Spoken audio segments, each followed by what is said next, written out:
자, 안녕하세요. 금융정보 관련해서 일반인들이 알기 어려운 전문 내용을 쉽게 전달해 드리는 청새롬입니다. 구독, 좋아요, 알림 설정 꼭 부탁드려요. 자, 이번 시간에는 종목 분석은 아니고요. 이해할 수 없는 시장의 흐름에 대해서 잠깐 짚어보는 시간 가져보도록 할 텐데요. 보시다시피 오늘 CJ는 15%가 떨어졌어요.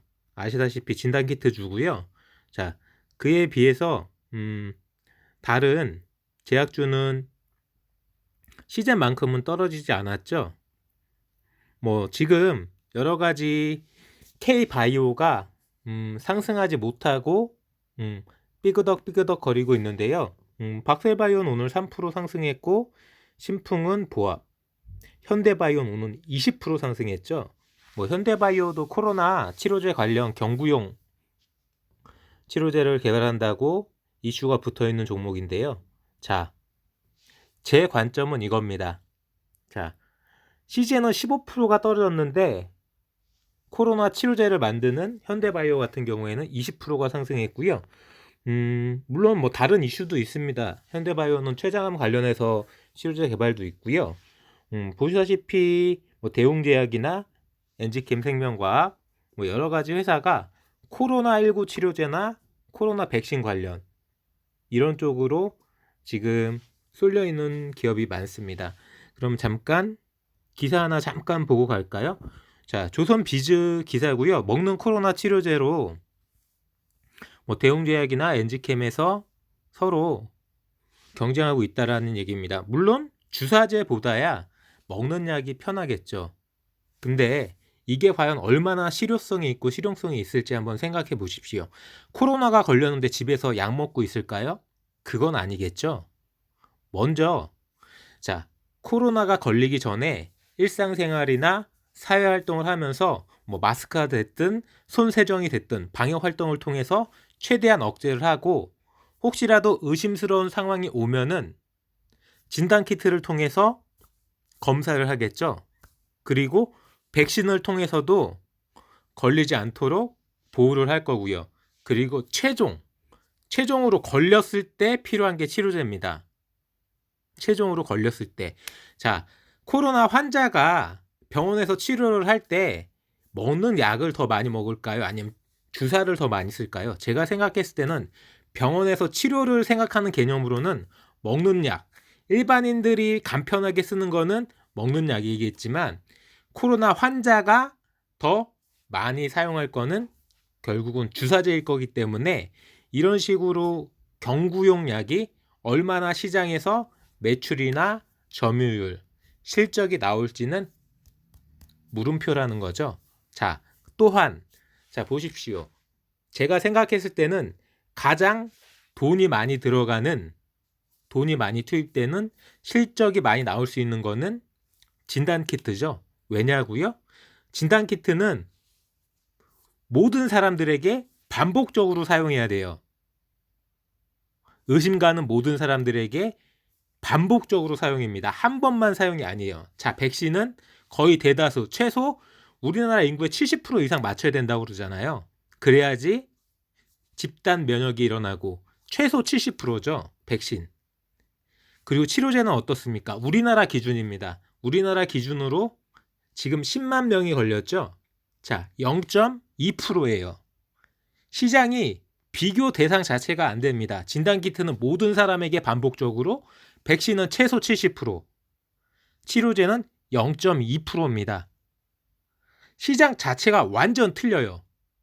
자, 또한 치료제는 너무 경쟁이 지금 치열합니다. 거의 군웅 할거 수준이에요. 신풍제약은 피라맥스를 이야기하고, 여기 대웅제약이나 엔지캠 먹는 약을 얘기하고, 현대바이오도 먹는 약을 얘기하고, 셀트리온도 얼마 전에 주사제 레키로나주를 얘기합니다. 얼마 전에 그 셀트리온 같은 경우에는 그 레키로나주로 매출이 2조, 최소 2조가 찍힌다는 그런 분석 기사도 있는데요. 여러 가지로 이 백신이나 치료제 시장은 돈이 안 될 것 같습니다. 결과적으로는 돈이 돼야 되잖아요. 너무 블루오션이에요. 너무 경쟁이 치열하고 너무 돈이 안 돼요. 자, 백신도 70%고 치료제도 0.2%밖에 안 됩니다. 맞는 사람이 많지 않아요. 자, 진단키트 어떻습니까? 반복적으로 맞아야 됩니다. 뭐 어떻게 생각할지 모르겠지만 저는 지금까지 기존의 코리아, 대한민국과 코로나 이후의 코리아, 대한민국은 분명히 틀리다고 생각합니다. 자, 코로나가 터지고 나서 방역이 됐든 어떤 코로나를 대응하는 체계가 됐든 그런 모습 속에서 더 이상 대한민국의 디스카운트는 없다라고 생각하고요. 오히려 서양, 유럽, 선진국보다 훨씬 더 방역도, 진단키트도, 백신이나 치료 부분도 훨씬 더 모범적으로 수행할 거라고 생각되기 때문에 제가 한국 인구 기준으로 치료제가 10만 명 정도에 맞추니까 0.2% 수준이고 백신도 최소한 70%는 맞춰야 되니까 인구의 70%. 진단키트는 이거는 논할 필요가 없죠. 매일 4만 명씩 매일매일 맞히고 있습니다. 지금 1년 넘게 이러고 있는데요. 언제까지 계속 반복적으로 진단키트 검사를 할지 알 수가 없어요. 가장 시장이 크고 거의 가장 마진이 많이 남는 시장이에요. 블루오션입니다. 백신도 제가 생각했을 때는 그렇게 많이 남을 거라고 생각하지 않고요. 치료제도 마찬가지예요. 0.2%입니다. 물론 해외로 나가면은 더 많은 사람이 걸려있기 때문에 이 0.2%보단 더 많이 맞추겠죠. 그러나 그만큼 해외 판매명이 갇혀있고 해외에서 더 활동할 수 있는 그 글로벌 역량이 있어야 되는데 과연 이런 우리나라 지금 바이오 업체가 글로벌 역량으로 셀트리온을 따라잡을 정도의 그런 역량이 있는 회사가 몇이나 될까요? 제가 생각했을 때는 셀트리온조차도 이 레키로나주 이 치료제로 큰 돈을 벌 수 없을 거라고 생각해요. 근데 그 셀트리온과 경쟁해야 되고 셀트리온보다 회사 규모나 해외 판매망이나 유통망 여러 가지로 떨어지는 회사들, 급이 떨어지는 회사들이 과연 치료제로 돈을 많이 벌 수 있을까요? 저는 느낌표가 아니라 물음표가 찍힐 수밖에 없다라고 생각합니다. 자, 다시 NTS 화면으로 돌아와서 시제는 오늘 15%가 떨어졌어요. 자, 현대바이오 같은 회사는 오늘 20%가 올랐죠. 저는 시젠이 15%가 떨어져도 시젠이 더 유망하다고 생각합니다. 저가면 사는 거죠. 생각하는 기업이 더 탄탄하다라고 생각하고 시장 영역이나 실적이나 이익이나 모든 걸 봤을 때 더 압도적인 퍼포먼스가 당분간 1, 2년 동안 더 높게 나올 거라고 생각되는데 주가가 떨어집니다. 저는 시젠을 담겠습니다. 엔지캠 삼성과학이 됐든 대웅제약이 됐든 신풍제약이 됐든 현대바이오가 됐든 뭐 녹tip자 랩셀 뭐 혈장 항체 치료제가 됐든 그 약들이 시장이 얼마나 크고 얼마나 많은 사람을 대상으로 매출이나 이익을 얻을 수 있을까요?